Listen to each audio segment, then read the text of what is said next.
Today on Impossible Engineering, the Virginia class. One of the most advanced submarines ever built. To come down the waterfront, to see these submarines being built, it is truly a magical thing. Pushing marine engineering to its limits. The Virginia class is acoustically the stealthiest submarine that the U.S. Navy has ever produced. It took revolutionary engineering. What we have now on Colorado really incorporates the latest and greatest of what's out in industry. To make the impossible possible.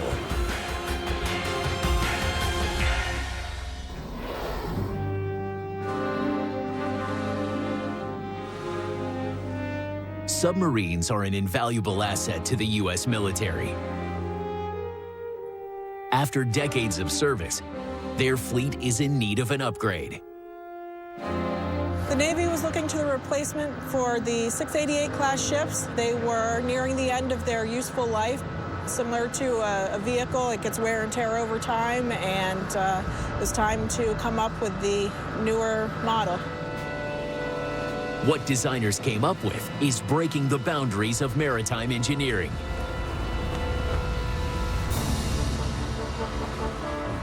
What we're looking at is the 15th Virginia-class submarine, the USS Colorado. She's 377 feet long. She can dive to depths greater than 800 feet. She can operate at speeds greater than 25 knots. The Virginia class is one of the most advanced nuclear-powered fast attack submarines ever produced for the U.S. Navy. At the Electric Boat Shipyard in Groton, Connecticut, a 15th Virginia-class vessel is under construction. Starting with the first ship of the class, it took 15 million hours to build that ship. And with the Colorado, we brought that cost down to 10 million hours. That's the kind of effort that's required to put one of these remarkable ships to sea. I've served on 3 classes of submarines, and by far the Virginia class is the best engineered that I've had the pleasure of serving on. These technological titans are as long as 26 cars. Each sub weighs 7,800 tons. That's 40 blue whales. They're equipped with an advanced nuclear reactor and can dive to depths of almost 800 feet or inch across shallow water with pinpoint accuracy, thanks to a control room that's equipped with an automated navigation system.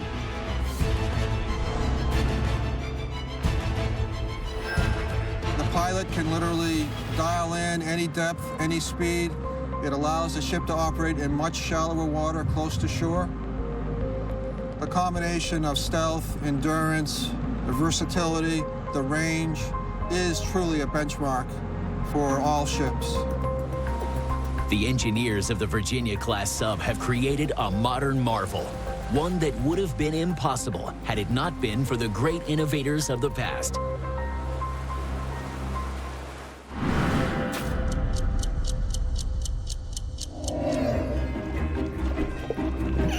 Humans have been diving to the depths of our oceans for centuries. Ancient sponge divers used to plummet to the seafloor using heavy rocks. They held their breath for minutes on end to retrieve precious bounty. In the 5th century BC, Greek diver Scylla breathed underwater using a hollow reed, allowing him to sabotage the enemy Persian fleet.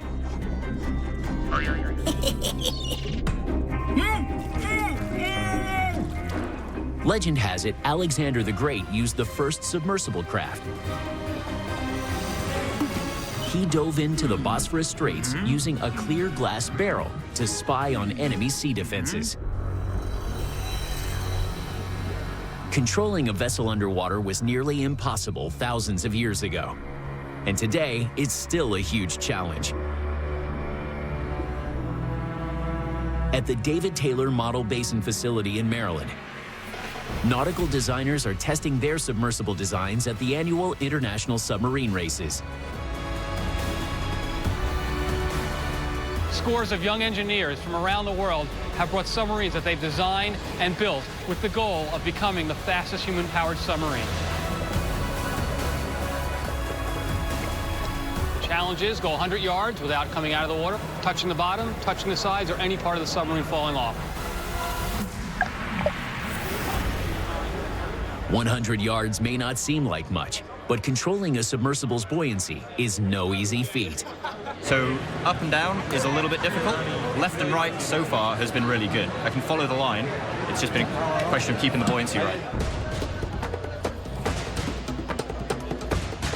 Did we make it further than before? We got about, sort of halfway. The trim is slightly off. Like, the controls seem to be working, the propeller's definitely working. The key to the perfect submersible continues to elude even the finest young engineering minds.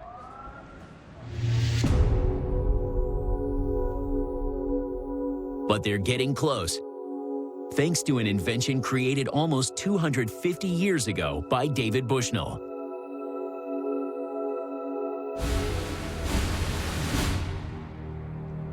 Dr. Rhys Morgan is at the Royal Navy Submarine Museum in Gosport, England, uncovering information about a secret weapon from the Revolutionary War.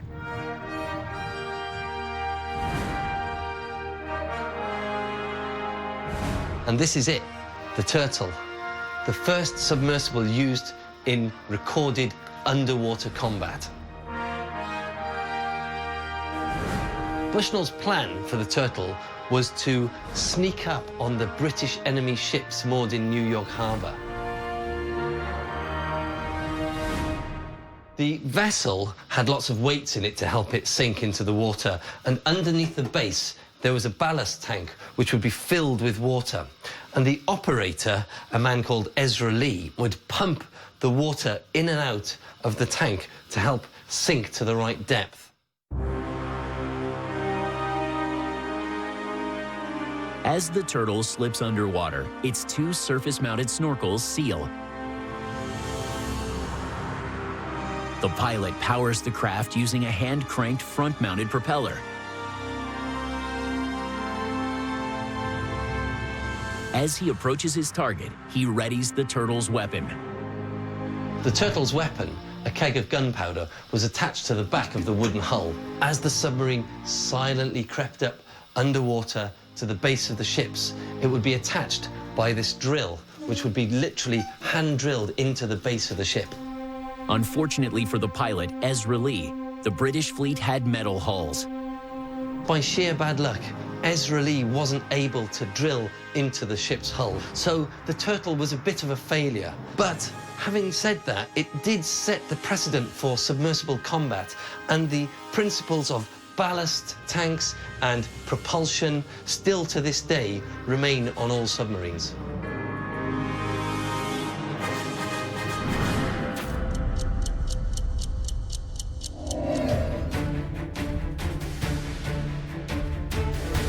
The Turtle can only hold one person. The U.S. Navy's Virginia class can hold 135 people. Ship's manager Patty McDaniel is charged with fitting out the 15th Virginia-class sub. One of the challenges with the design of the Virginia-class ships is all of the services and equipment that we need to fit into a tight space. So all through construction, we try to design having spaces to put all of the services up in. One of the other challenges with that is the crew when they come out to sea. These racks are the extent of the space many of the crew members have to store all of their items. So just this thickness deep is what these sailors have to have all of their clothing and books and whatever they choose to take out to sea with them. Tight quarters are a recurring theme on board, regardless of rank. This is the wardroom of the Virginia-class submarine. So the wardroom, as you might imagine, is where the officers gather to eat. Among other things, it's also where a lot of the meetings happen to discuss all of the ongoings on board the ship. Interestingly, too, submarines are very limited on space, so the table is a large, clear surface. So this doubles out at sea as if you needed to have an operating table.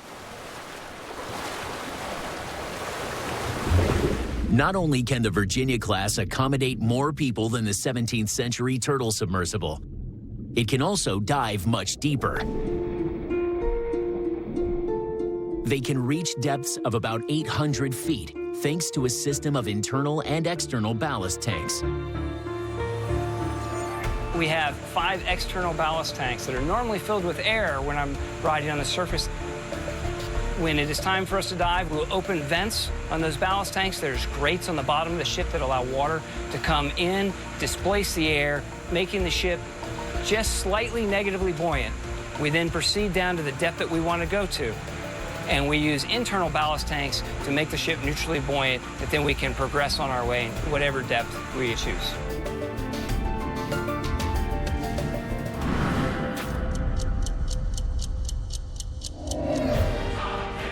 The crew on board the Vigrinia class have an abundance of cutting-edge controls at their fingertips, one of which is replacing the most iconic feature in submarine history.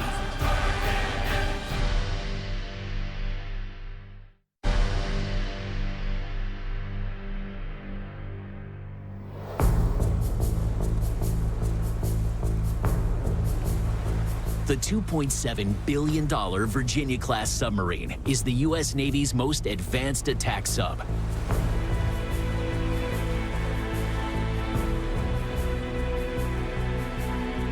The 15th vessel of the class is currently under construction at Groton, Connecticut. Ship's manager Patty McDaniel is in no doubt about its engineering pedigree. What we have now on Colorado really incorporates the latest and greatest of what's out in industry. We're always improving, we're always getting better, and we'll continue to evolve. The crew on board the Vigrinia class have an abundance of cutting-edge controls at their fingertips, one of which is replacing the most iconic feature in submarine history. The periscope has been a key component on the submarine for over 100 years, but engineers on the Vigrinia class are taking a bold step toward the future by replacing the periscope with a state-of-the-art photonic mast. The photonic system is a mast with a sophisticated camera system that allows what would normally be displayed just in a periscope to be displayed on widescreen monitors throughout the ship. I used to have an optical periscope that came down, which drove the construction of the submarine and the orientation of all of the rooms on the submarine. Bulky periscopes force most submarine control rooms to be located on a cramped upper deck. On the Vigrinia class, the compact imaging equipment is housed in a part of the submarine known as the sail. This allows the sub's control room to be built on the wider second deck. My control room that I'm standing in right now houses all of the important decision makers. It really brings the crew together to operate as a team, as a unit.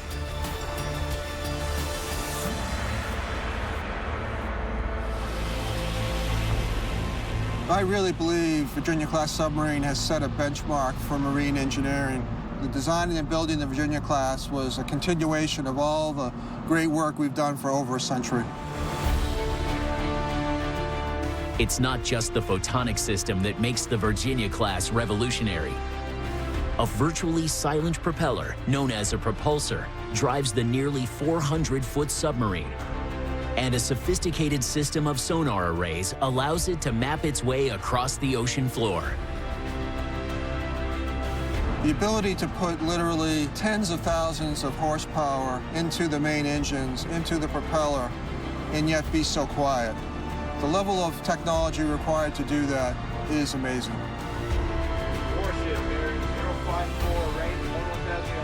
The Vigrinia class is acoustically the stealthiest submarine that the U.S. Navy has ever produced.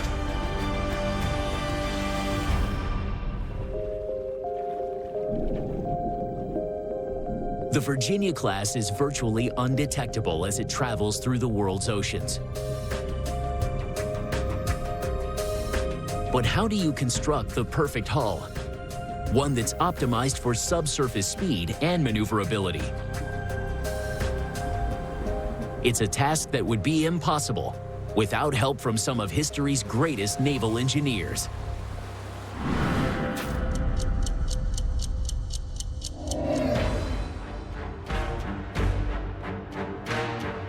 During World War II, submarines were essentially surface ships that could submerge themselves for up to 48 hours.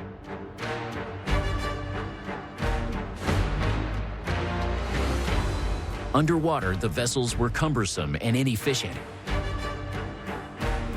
Improving performance meant a total redesign. Naval engineering professor Matt Werner has come to the Webb Institute of Naval Technology to see firsthand what post-World War II engineers came up with. So here we have our World War II submarine.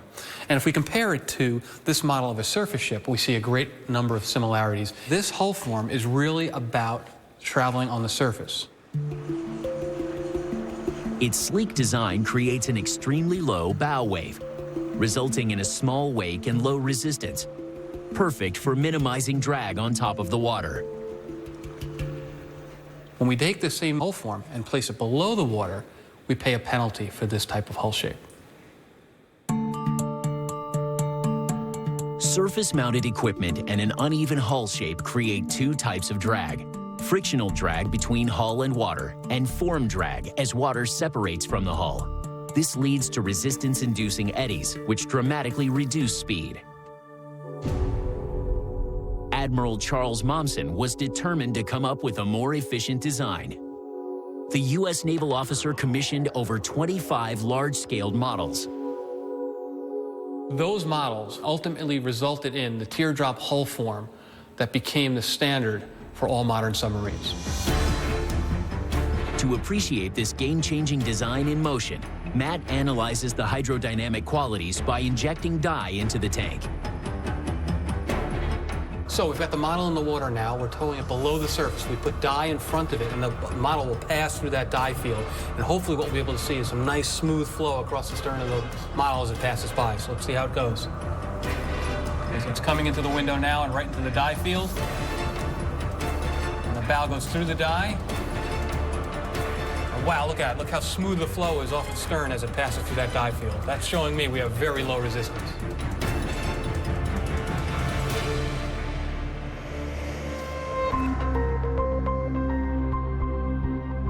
The hull's teardrop shape dramatically reduces both frictional and form drag.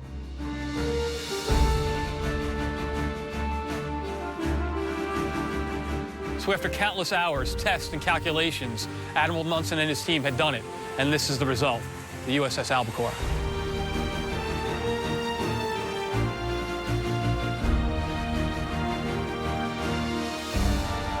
The Albacore changed the face of submarine design. By getting away from that ship-type hull form and going to a true submerged-type hull form, we have the fastest thing in the water, the most maneuverable sub ever to that point, and the baseline for all subs to come.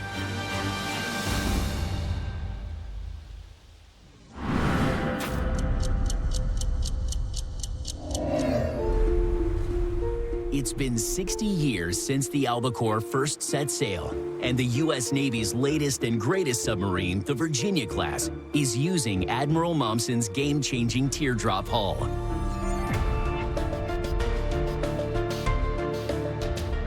We need to have very strict circularity requirements to ensure the hull sections are very circular.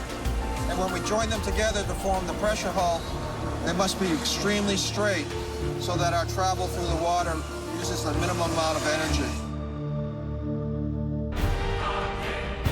And this manufacturing center is where it all comes together. We have 3,600 dedicated men and women who take raw steel plate, pipe, and cable and create completed 2,000-ton modules.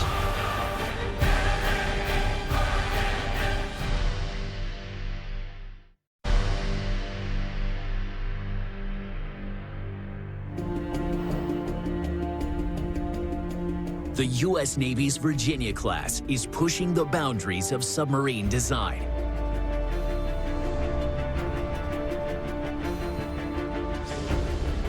Program Vice President Ken Blomstedt has been at the heart of its engineering since 1996.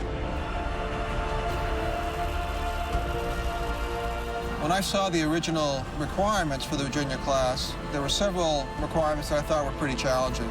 but as we started to build the ship, it really came together and turned into just a great platform.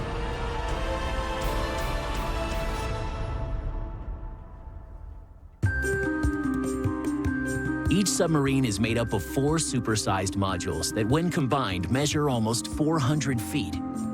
The vessel contains around 1 million components and requires 10 million man-hours to build. We have 3,600 dedicated men and women who take raw steel plate, pipe, and cable and create completed 2,000-ton modules. Raw steel plate is brought in. Cut machines automatically cut the plate to the right dimensions. In the case of pressure hull structure, it's rolled to get that circular shape for the pressure hull. It takes 5,000 tons of force to form the steel into the iconic submarine shape. Engineers take a sideways approach to assembly.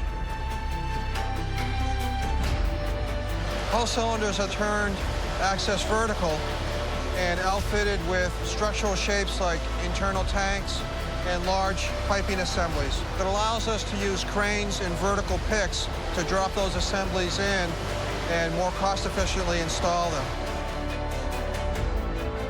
Next, each cylinder is placed horizontally so the decks can be slid in. The completed modules are then shipped off for final assembly. When you pair up the last hull section and you actually have the ship look like a whole ship together in a bay, it's really exciting to see it all come together.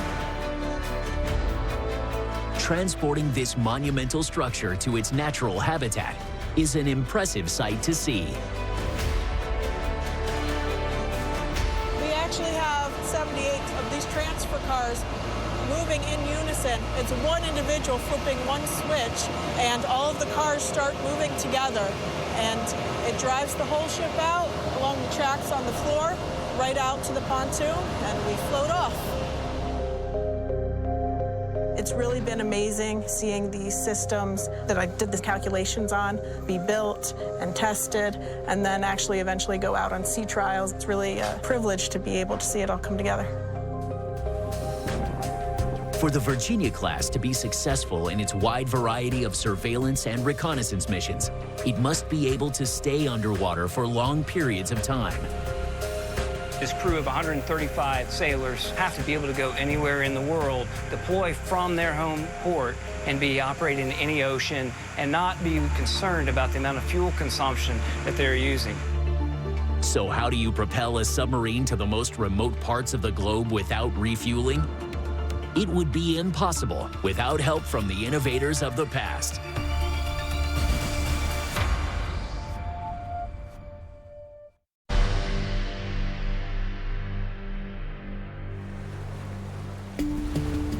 The Vigrinia class is the U.S. Navy's latest and greatest submarine. But for it to be successful on its many missions, it must be able to stay underwater for long periods of time without refueling, a task that would be impossible without help from the innovators of the past.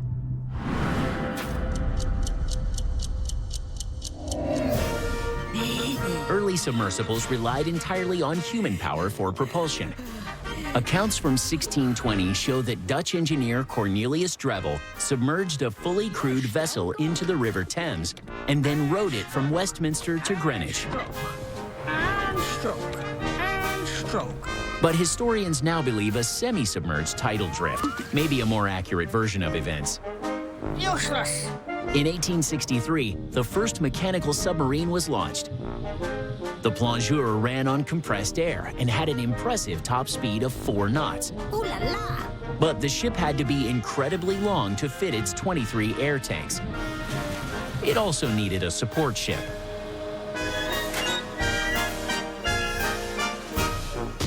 Ow! Watch it. Cracking the submarine propulsion code came down to one colossal scientific discovery. Dr. Reese Morgan is at a secret decommissioned location in Austria to find out more. This is a nuclear reactor, the core of a nuclear power plant. The core itself is a whopping 20 meters deep. If up and running, this reactor alone would produce enough electricity for 1.8 million homes. This is an incredible moment.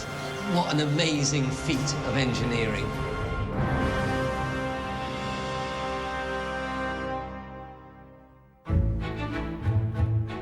The world's first peacetime use of nuclear power occurred when the U.S. government switched on the experimental breeder reactor in Idaho in 1951. It temporarily powered the town of Arco, paving the way for domestic nuclear power.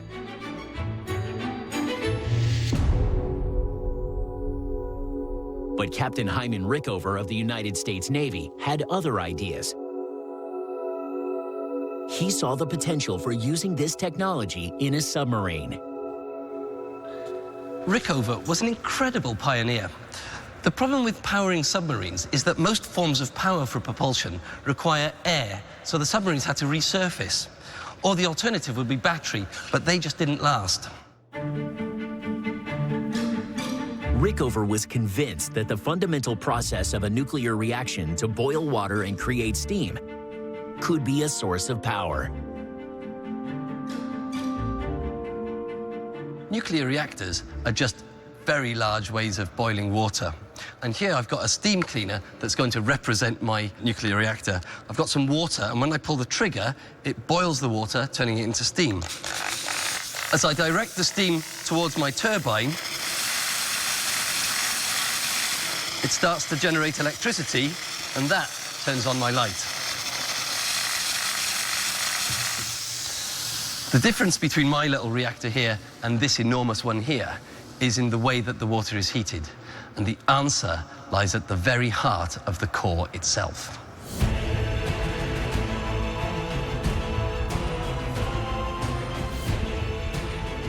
Nuclear fuel rods contain thousands of uranium pellets, and it's the uranium atoms that split, causing a chain reaction that generates vast amounts of energy in the form of heat.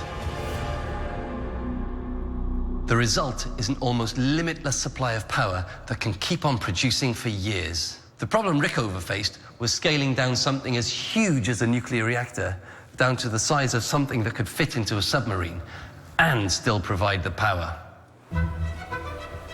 What Rickover came up with was the world's first pressurized water reactor. The core inside his reactor vessel heats a loop of pressurized water. This in turn vaporizes water in a secondary loop, creating steam to drive the main turbine, which produces electricity.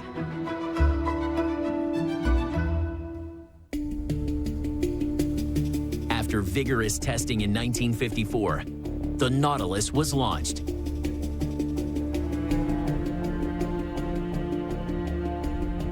This pioneering nuclear vessel traveled 1,300 miles in less than 90 hours, fully submerged. This was a huge game changer in submarine engineering. Previously, submarines could only stay underwater for up to 48 hours. Now there was absolutely no need to resurface.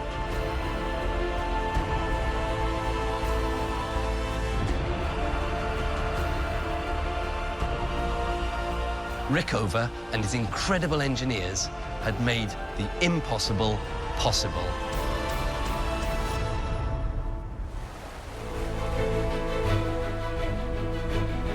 Captain Rickover's Nautilus reactor needs to be refueled every 2 years. The designers of the Virginia-class submarine are taking this technology to an unprecedented level. The Virginia-class submarine has a life-of-ship core. It never needs to be refueled. Previous submarines had to be refueled during its life. The Virginia-class submarine is powered by a nuclear reactor that has been designed to last the life of the ship for all 33 years. Converting seawater to steam, this top-secret reactor plant is capable of powering the vessel for nearly 1 million miles without refueling. The ship has amazing capabilities. In fact, the only limiting factor for me when I go to sea is the amount of food that I can bring on board. The nuclear power provides us the ability to operate anywhere in the world, in any ocean environment. Its unlimited power source also allows the vessel to hover motionless in one location for weeks at a time. The reactor on the Virginia class is the most advanced reactor that the U.S. Navy has produced.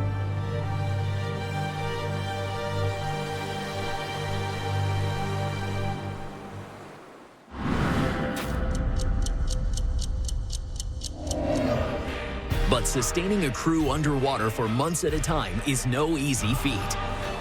We have to monitor the atmospheric controls on board and the levels of the oxygen to make sure that it remains habitable for the sailors. It's a challenge that requires even more impossible engineering.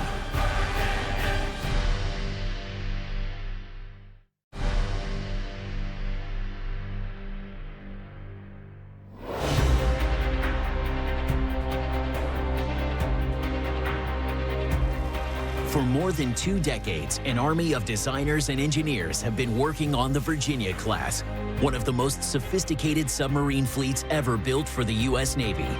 It is wonderful to wake up every day, to come to work. Everyone takes a lot of pride in what we do, and it's a joy to see it come together. 12 Virginia-class subs are in service, each equipped with a state-of-the-art nuclear reactor that allows the vessels to remain underwater for months at a time.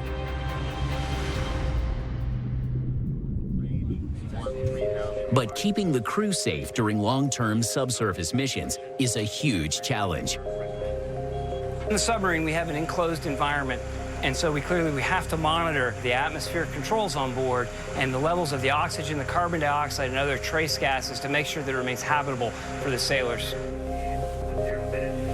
So how do you keep over 100 crew members happy and healthy for months at a time underwater?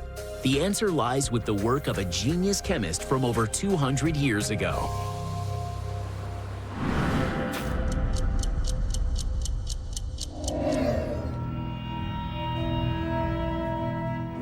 To appreciate the challenges behind creating a habitable environment underwater, Dr. Rhys Morgan is exploring a naval test facility in Portsmouth, England.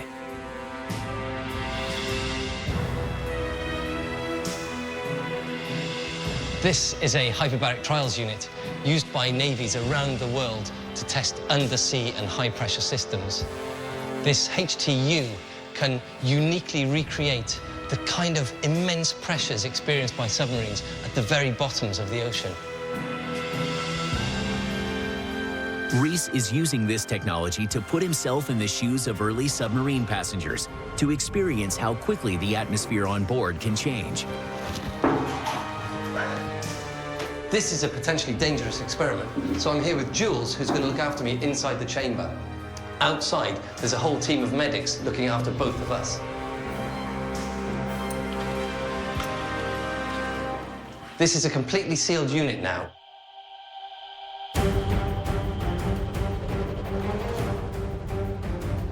Rhys and his crew now replicate the physically demanding work on board a submarine.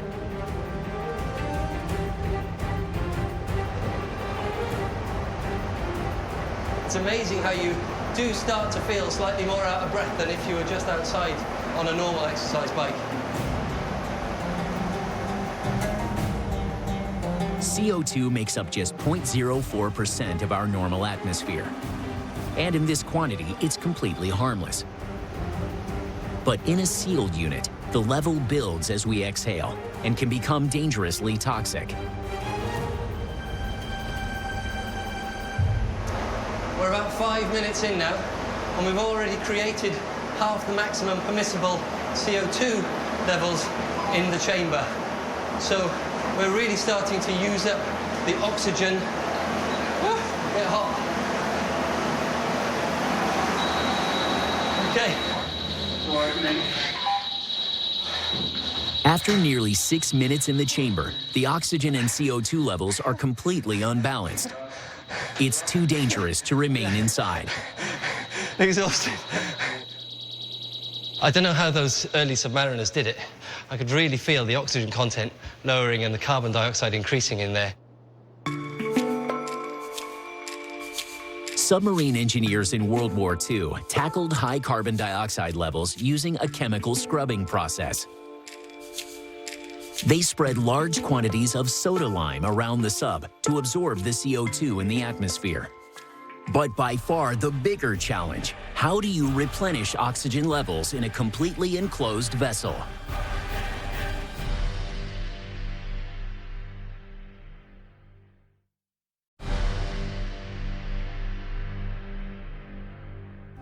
The Virginia-class submarine is one of the most advanced fast-attack submarines ever produced for the U.S. Navy. Its missions require it to be underwater for months at a time.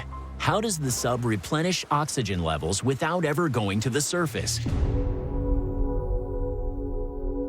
The answer comes from the early 1800s, through the work of English chemist William Nicholson. Inspired by the electric battery, Nicholson experimented with placing battery leads in water. The result was a chemical reaction now known as electrolysis. This is a simple demonstration of electrolysis. I first have my water for the electrolyzer. Okay. 2 water-filled test tubes are placed over the submerged negative and positive electrodes before the electrical current is switched on. And you can start to see immediately the gas bubbles forming on the electrodes here. The negative electrode is generating hydrogen, and the positive electrode is generating oxygen. And so each of these jars now has displaced the water with the gas.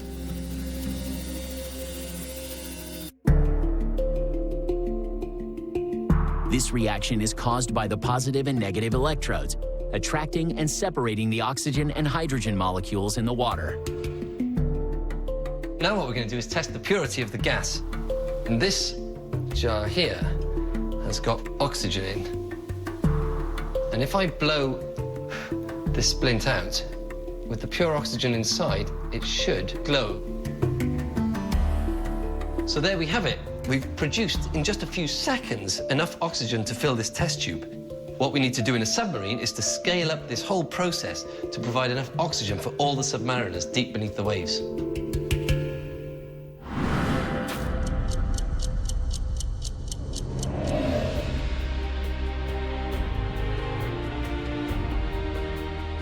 The engineers of the Virginia class are using Nicholson's groundbreaking work to create life-sustaining conditions underwater for months on end. In order to maintain that environment without coming up for more air, we create oxygen through electrolysis. That we have pure water, we then use electricity to split the hydrogen from the oxygen. We distribute the oxygen throughout the ship and then remove the hydrogen so that we can maintain levels right at 20%, just like normal air. The U.S. Navy's Advanced Integrated Low-Pressure Electrolyzer can create over 200 cubic feet of oxygen per hour.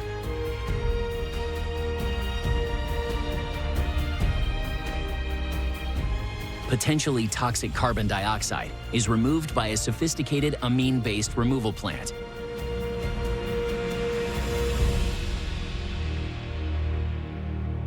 You expel carbon dioxide, and that builds up in the ship. I have atmospheric control equipment on board that absorbs that carbon dioxide. I then compress it and can either store it or discharge that as well. The crew on board the Virginia class will experience seemingly normal living conditions, but they'll be up to 800 feet below the ocean, so safety is a top priority. Every possibility must be prepared for. In the unlikely event of a submarine sinking, we definitely have the capability to escape. In case a sub's internal atmosphere is ever compromised, Chief Warrant Officer Eric Neighbors trains the crew to perform a pressurized escape using an ingenious piece of equipment called a psi suit. It's designed to provide the occupant fresh breathing air through the compression and ascent phases. It provides 75 pounds of positive buoyancy in the water. It travels at 625 feet per minute through the water column. Topside, request permission to fill and equalize. Yeah, permission to fill and equalize. As the regulated lifting force of the suit propels the students safely through the 37-foot escape trainer, they must follow one golden rule. The number one rule of submarine escape is never, ever hold your breath.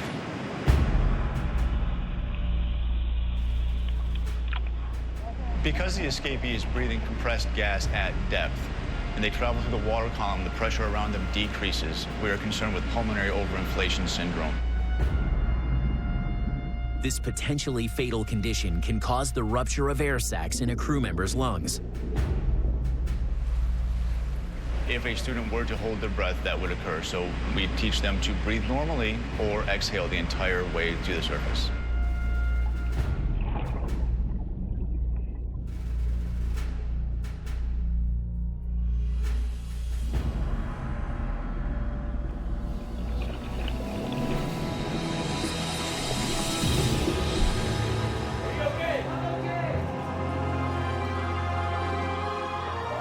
In open water, the psi suit can withstand up to 250 pounds of pressure per square inch.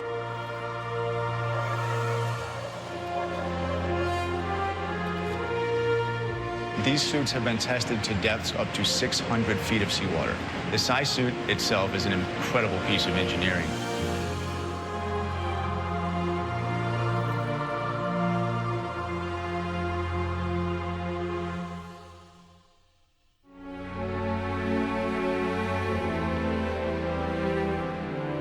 It's been more than a century since the first self-propelled submarines plunged into the oceans.